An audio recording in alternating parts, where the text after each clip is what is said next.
দেশদ্রোহিতা বিরাট বড় একটা কথা কিন্তু, তাই না বন্ধুরা? যখন তখন যাকে তাকে বিনা প্রুফে দেশদ্রোহী কি বলা যায়? আমার তো মনে হয় বলা যায় না, তাই না? আমরা যদি কাউকে দেখতে পাই যে সে দেশের বিরুদ্ধে বিদ্রোহ ঘোষণা করেছে বা বিরোধিতা করছে বা দেশের কোনো তথ্য অন্যত্র পাচার করছে, তখন তাকে আমরা দেশদ্রোহী বলতে পারি। কিন্তু উপযুক্ত প্রমাণ ছাড়া এইভাবে কাউকে কি দেশদ্রোহী বলা যায়? মানে কোনো মানুষকেই কি বলা যায়? তো এতদিন শুনছিলাম সীমাদি দেশদ্রোহী, আর এখন তো শুনছি সুতপাদিও নাকি দেশদ্রোহী। তো এই বিষয়ের ওপরেই আমার বর্তমানের ভিডিওটা। তো যাই হোক বন্ধুরা, ভিডিওতে ঢোকার আগে ইন্ট্রোটা দিয়ে নিই। Hello friends, welcome back to my channel. আশা করি তোমরা প্রত্যেকে ভালো আছো, আমিও ভীষণ ভালো আছি। আমি মৌ চলে এলাম নতুন একটা ভিডিওর সাথে। এতদিন শোনা যাচ্ছিল সীমাদি দেশদ্রোহিতা করেছে, এখন শোনা যাচ্ছে সাথে সাথে নাকি সুতপাদিও দেশদ্রোহিতা করেছে। কি করে সুতপাদি দেশদ্রোহিতা করেছে? তার কারণ, সুতপাদি যে কিউআর কোডের এগেনস্টে টাকা তুলেছিল সেটা নাকি সে দেশের এগেনস্টে কাজে লাগিয়েছে। আচ্ছা, ওইদিকে সীমাদির ওপরে তো একটা ব্লেম লেগেই রয়েছে যে সে সিন্ডিকেট করেছে, টাকা পয়সা তুলেছে, নানান রকম কথা, যেগুলোর কোনো ভ্যালিড প্রুফ আজ অবধি কিন্তু আমরা পাইনি। তো এই ক্ষেত্রে সীমাদির এগেনস্টে কি বলা হচ্ছে? যে সীমাদিও নাকি টাকা পয়সা এইভাবে নিয়ে এসেছে, নয় ছয় করেছে, এবং সেই টাকা পয়সাগুলোকে সেও নাকি দেশের এগেনস্টে কাজে লাগিয়েছে। কেউ না কেউ এই ধরনের কথা বলছে। আচ্ছা, এইবার এইটা তো শুধু মুখের কথা হলে হবে না, কারণ এটা তো যথেষ্ট একটা ভ্যালুয়েবল কথা, তাই নয় কি? তো এই কথার পরিপ্রেক্ষিতে কিন্তু প্রমাণ দিতে হবে যে এই বিষয়টা এটা, এই বিষয়টা এটা। কি বন্ধুরা, আমি ঠিক বললাম তো? আশা করি আমি ঠিকই বলেছি। আজকে দেখলাম হোয়াটসঅ্যাপের মাধ্যমে টাকা তুলেছে এই রকম কথা সীমাদি বলছে, এবং এটাকেই প্রমাণ হিসেবে কেউ একজন আর কি দেখাচ্ছে। মানে অনেকটা এইরকম সে এটা বোঝাতে চাইছে যে সীমাদি তো নিজের মুখেই স্বীকার করে নিচ্ছে যে হোয়াটসঅ্যাপের দরুন প্রচুর টাকা এসছে। কিন্তু আমার প্রশ্ন প্রথমে এই জায়গায়, বন্ধুরা, হোয়াটসঅ্যাপটা কি কখনো কোনো টাকা লেনদেনের মাধ্যম হতে পারে? হোয়াটসঅ্যাপ কখনো টাকা পয়সা লেনদেনের মাধ্যম হতে পারে না। হ্যাঁ, কি হতে পারে? হোয়াটসঅ্যাপে কেউ আমার সাথে যোগাযোগ করতে পারে, কেউ গ্রুপ করতে পারে, কেউ কেউ এমনি যোগাযোগ করেছে। সেই যোগাযোগ করে তারা কি করেছে? টাকা দিয়েছে। কার জন্য? আমাদের ওই মিত্রবাবুর জন্য টাকা পাঠিয়েছে। এবার ভায়া কে ঠেকেছিল সেই সময়? আমাদের সীমাদি। ডাইরেক্ট মিত্রবাবু কিন্তু টাকাটা নেননি, মাঝখানে সীমাদি ইনক্লুড হয়েছে। ঠিক আছে, এইবার কথা হচ্ছে হোয়াটসঅ্যাপের মাধ্যমে কিন্তু টাকা লেনদেন হয় না। তাহলে কিসের মাধ্যমে হয়েছে? শুনতে পাচ্ছি বাংলাদেশ থেকে বিকাশের মাধ্যমে টাকা পয়সা লেনদেন হয়েছে। আমিও বিকাশের কথা শুনেছি, মানে ইউটিউবেই শুনেছি যে বাংলাদেশে বিকাশটাই চলে বেশি টাকা পয়সা লেনদেনের জন্য, সেই কারণেই বললাম আর কি। আর তাছাড়াও আমি এই বিকাশের কথা কিন্তু আমাদের এপি ব্লগসের প্রিয়ার মুখ থেকেও শুনেছিলাম। তো সেই জায়গায় প্রিয়া বলেছিল যে বাংলাদেশিদের জন্য আমি বিকাশের ব্যবস্থা রেখেছি, সেই বিকাশের মাধ্যমে বাংলাদেশিরা টাকা পাঠাতে পারে। তো বাংলাদেশ থেকে যদি টাকা পাঠাতে হয় তাহলে বিকাশের মাধ্যমে পাঠাতে হবে। ঠিক আছে, বোঝা গেল বন্ধুরা? এইবার কে পাঠিয়েছে, কি পাঠিয়েছে, সেগুলো তো আমাদের কাছে কোনো প্রুফ নেই, আমরা জানিও না। আচ্ছা, এইবার এক্ষেত্রে সীমাদি নিজের মুখে বলেছে যে বাংলাদেশ থেকে টাকা নাকি আমেরিকায় পাঠানো হয়েছে, সেই টাকা পরবর্তীতে গুগল পের মাধ্যমে ইন্ডিয়ায় এসছে, এবং সেই টাকার অ্যামাউন্টটা কিন্তু যৎ সামান্যই ছিল। তারপরে সীমাদি সেই টাকা যাকে দেওয়ার তাকে কিন্তু দিয়ে দিয়েছে। তাহলে বুঝতে পারছো বন্ধুরা, ভায়া কত জায়গা। তো এইগুলো সীমাদি নিশ্চয়ই তার কাছে যথোপযুক্ত প্রমাণ রেখেছে, কারণ এইরকম ভাবে যদি সীমাদিকে দেশদ্রোহী বলে ফাঁসানো বা তার বিরুদ্ধে চক্রান্ত করার চেষ্টা করা হয়, তাহলে যারা করছে তারাও নিশ্চয়ই সব কিছুর প্রমাণ রাখবে। আর সীমাদি যেহেতু টাকা লেনদেনের সাথে যুক্ত ছিল, মানে লেনদেন করেছে, তাহলে সীমাদিও নিশ্চয়ই প্রমাণ রাখবে, তাই নয় কি বন্ধুরা? হিসাব তো তাই বলে। টাকা পয়সার বিষয় ভীষণ সেন্সিটিভ ইস্যু কিন্তু, এটা আশা করি তোমরা বন্ধুরা সকলেই জানো। সুতরাং সীমাদির কাছে যদি সেই সমস্ত প্রুফ থেকে থাকে, সীমাদিও সেইগুলো দেখাবে। সীমাদি তো বলেছে যে এই বিষয়টার জন্য সে বড় লয়ার ধরবে, যতদূর যেতে হয় সে ততদূর পর্যন্ত যেতে প্রস্তুত রয়েছে, সে লড়বে। আর আমিও ব্যক্তিগতভাবে চাই সীমাদি এই বিষয়টা নিয়ে লড়ুক, কারণ দেশদ্রোহিতার মতন তকমা সেটে দেওয়া এটা কিন্তু চারটিখানি কথা নয়, তাই নয় কি? এত প্রতিকূলতার মধ্যেও সীমাদি বর্তমান পরিস্থিতির মধ্যেও যে লড়াকু মনোভাবটা দেখাচ্ছে, তার জন্য সীমাদিকে হ্যাটস অফ জানাই। সীমাদির পরিস্থিতিতে অন্য কেউ থাকলে হয়তো এই সমস্ত কথা শুনে ভেঙেই পড়তো। আমি যদি আমার কথাই বলি না কেন, আমি এমন একটা মেয়ে না, অল্পতেই নার্ভাস হয়ে পড়ি, অল্পতেই হোপলেস হয়ে পড়ি। আমি হয়তো মানে কি করতাম না করতাম ভেবে পেতাম না। সেই জায়গায় সীমাদি যেইভাবে নিজেকে স্ট্রং রেখেছে, হেসে হেসে লাইভ করছে, ভিডিও করছে এবং লড়াকু মানসিকতার পরিচয় দিচ্ছে, সত্যি হ্যাটস অফ। আর এই জন্যই সীমাদিকে আমার ভালো লাগে। এই যে সীমাদির লড়াকু মনোভাব, আমি শেষ পর্যন্ত দেখব, আমি লড়বো, আমি করব, আইন প্রশাসনের সহায়তা নেব, দরকারে আমি বড় লয়ার ধরবো, যত দূর যেতে হয় আমি যাব। তার জন্য সীমাদি অবশ্য বলেছে যে তাকে যেন সকলে সাপোর্ট করে। হ্যাঁ, সীমাদির কথা থেকে যেটুকু বুঝলাম তাতে আমার মনে হলো সীমাদি মেন্টাল সাপোর্ট এবং ফিনান্সিয়াল সাপোর্ট দুটো সাপোর্টই চেয়েছে। কারণ আমি যতদূর জানি এই সমস্ত বিষয়ে প্রচুর টাকা পয়সা খরচা হয়। এইবার দেখো বন্ধুরা, সীমাদি কাদেরকে বলেছে? তার ভালোবাসার ভিউয়ার্স বন্ধুদের, তাই তো? এইবার তারা যদি ভালোবেসে সীমাদিকে কিছু দেয়, এখানে তো কারো কিছু বলার থাকে না, তাই না? অর্থাৎ সীমাদির ভালোবাসার মানুষেরা যদি মনে করে যে হ্যাঁ সীমাদিকে দেওয়া যায়, তাহলে নিশ্চয়ই দিবে, তাই না? যাই হোক, যেটা বলছিলাম, মোদ্দা কথা হলো গিয়ে উইদাউট প্রমাণে কাউকে এইভাবে দেশদ্রোহী বলা যায় না, বা সিন্ডিকেট করছে টাকা তুলেছে, এইসব কথা বলা যায় না। এর জন্য যথোপযুক্ত প্রমাণ দরকার হয়।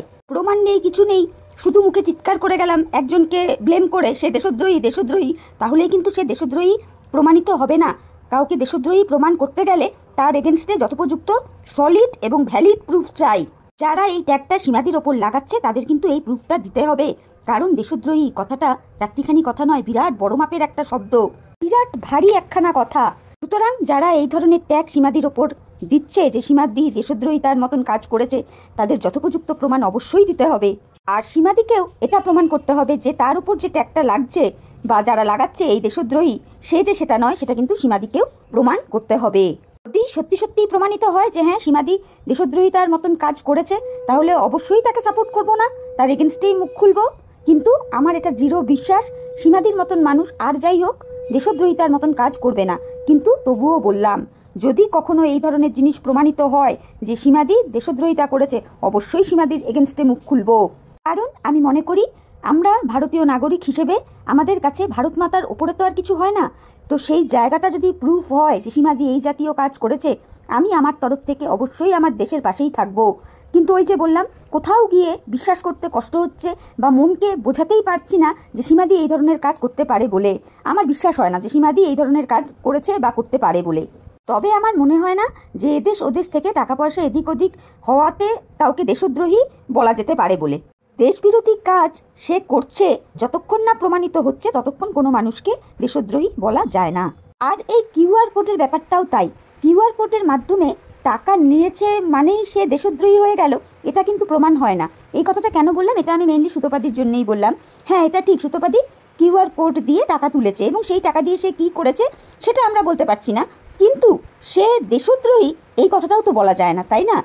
আমাদের কাছে কি সেই রকম যথোপযুক্ত প্রমাণ আছে যার দরুন সুতোপাদিকে দেশদ্রোহী বলা যেতে পারে? সিরিয়াসলি এই বিষয়টা আমার ধারণার বাইরে ছিল যে কিউআর কোডের মাধ্যমে কেউ যদি টাকা নেয় সে দেশদ্রোহী হয়ে যেতে পারে। সত্যি আমার বিষয়টা জানা ছিল না। আর সীমাদি যতদূর জানি বাইরে থেকে যে সমস্ত টাকা পয়সা এসেছে সেইগুলো মিত্রবাবুর সাথে লেনদেন করেছে, কিন্তু সেটা দেশের এগেনস্টে সে সেটাকে কাজে লাগিয়েছে এইরকম কোনো কিছু আমার জানা নেই, আমি বলতেও পারবো না। আর যেহেতু টাকা লেনদেন করেছে তার মানেই যে সে দেশদ্রোহী, এটা কিভাবে প্রমাণ হয় সেটাও আমার জানা নেই। যাই হোক, সীমাদি যখন বলেছে বিষয়টা নিয়ে লড়বে, আইনের সহায়তা নিয়ে, বড় উকিলের সহায়তা নিয়ে আগে বাড়বে, আমিও চাই বিষয়টা নিয়ে সীমাদি আগে বাড়ুক। এর শেষটা কোথায় হয় সেটা সীমাদিরও দেখা দরকার এবং সীমাদির ভালোবাসার মানুষদেরও দেখা দরকার। যেহেতু সীমাদি নিজে হাতে টাকা পয়সা লেনদেন করেছে, মানে মিত্রবাবুর সাথে যেভাবেই হোক করেছে, তো নিশ্চয়ই এই ধরনের কথাবার্তা পরবর্তীতে যে উঠতে পারে, এইগুলো আশা করি সীমাদির মাথায় আগে থেকে নিশ্চয়ই চিন্তাভাবনায় ছিল। তো সেই জায়গা থেকে বলবো সীমাদিও নিশ্চয়ই প্রস্তুত আছে যথাযোগ্য উত্তর দেওয়ার জন্য, তাই নয় কি? এই রকম যে অ্যালিগেশন তার ওপর আসবে এটা তো সীমাদি বুঝতেই পেরেছে। আর সেই জন্যই মনে হয় সীমাদি বলেছে যে কেন আমি এতদিন মুখ খুলিনি, এবার তোমরা বুঝতে পারছো তো। প্লাস আরও কি বলেছে সীমাদি, যে আমার চ্যানেল চলে যেতে পারে, আমার বিরুদ্ধে চক্রান্ত ষড়যন্ত্র নানান রকম কিছু হচ্ছে। এই যে আজগুলো, এগুলো তো সীমাদি অবগত হয়েছে, তাই না? এই জিনিসগুলো যখন সীমাদি বুঝতে পেরেছে, তাহলে আশা রাখবো সীমাদিও সেইভাবে প্রস্তুত নিজেকে রাখবে বা রেখেছে। তো এবার দেখা যাক আগে আগে হতা হ্যায় কেয়া। দেখো, ইউটিউবে চ্যানেল খুলেছি বলে যাকে যা খুশি বলে দেবো সেটা তো করা যায় না। তা প্রুফ যদি সেরকম কিছু সীমাদির এগেনস্টে পাই, দেশদ্রোহীর মতন সে কাজ করেছে, নিশ্চয়ই মুখ খুলবো, ডেফিনেটলি মুখ খুলবো। কিন্তু যতক্ষণ না সেরকম কিছু পাচ্ছি, শুধু সীমাদি কেন, সীমাদি হোক, সুতোপাদি হোক, যেই হোক, তার এগেনস্টে তো মুখ খুলবো না। যাই হোক, আমি এখন পর্যন্ত সেটা সীমাদি কি বা সুতোপাদি কি তারা দেশদ্রোহিতার মতন কোনো কাজ করেছে এমন কিছু আমার নজরে পড়েনি।